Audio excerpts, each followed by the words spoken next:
Today we're doing bronze salmon, something a lot of folks have never heard of, and that's totally all right. Today we're going to talk about it and we're going to learn how to do it.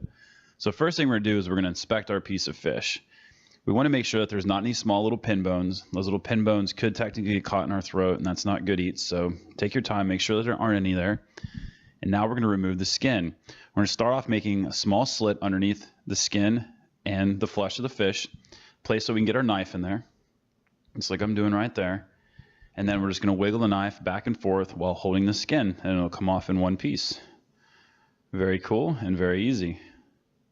And that piece of skin there could be fried up, cut up, and still added to things like salads. So there's a lot of omega-3s and healthiness in there. But if that's not your thing, no problem. I like using a little sea salt here. This is our chance to season the fish. Make sure you get the sides. It's something that's often forgotten when seasoning fish. So we're going to get all the sides here. And then we're going to create what you can call a pinwheel. So we're looking at what's going to be most cosmetically appealing to roll it up. And then you want to start rolling it on itself. You want to take the large side first and make that the middle, and then take your smaller portion and wrap it around.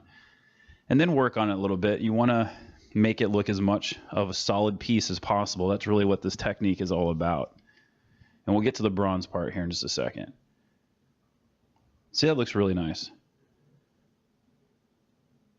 And then from there, we are going to tie it up so it'll stay in a nice position. So we're going to do what's called a chef's knot here. Just going over, under, and then over, under one last time. And what's cool about this is when we pull it tight, it's going to stay taut. It won't come undone for me, which is really cool. But for good measure, one last time. Nice, and then we're just going to go ahead and cut off that little piece of string there. And then we're going to get to cooking it. And this is where the bronze part comes in. So we're going to start off with a little butter.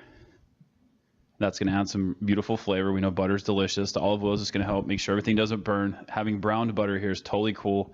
And what's happening with the bronzing is it's going to create this really nice color of bronze, or browning, on one side of the fish. And we're not going to flip it over. We're only going to cook it on one side here. And then we're going to put it into the oven and let it gently cook the rest of the way through. 375, 45 minutes. We don't want to overcook the fish. Remember, there's a little bit of carryover cooking once it comes out of the oven. Here's an unusual sauce here that's super good, folks. We're dealing with salmon. Salmon is one of the most versatile fishes out there when it comes to adding flavor to it. It's the fish that can take big flavor. So you might be thinking fish and beef stock, it's a little different, but I promise you, it is amazing. It is incredible flavor, and you got to try it. So what we did there is we reduced the beef stock. We're adding some butter. We're mounting it with some butter, and this is going to give us nice shine, and it's going to help emulsify the sauce, give it a nice texture for us. So we're not adding any salt to this either, because the beef stock already naturally has a little bit of sodium in it. So really just letting that butter do its deal. All right, we're going to add some tomato here. That's a heirloom tomato I've got here. Any tomato will work fine.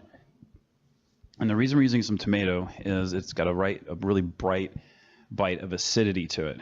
And when we have something like salmon, which is a hearty fish, and it has a good bit of fat in it, that's what the white lines you see in it are, having something that's bright and acidic like a tomato really rounds the whole dish out.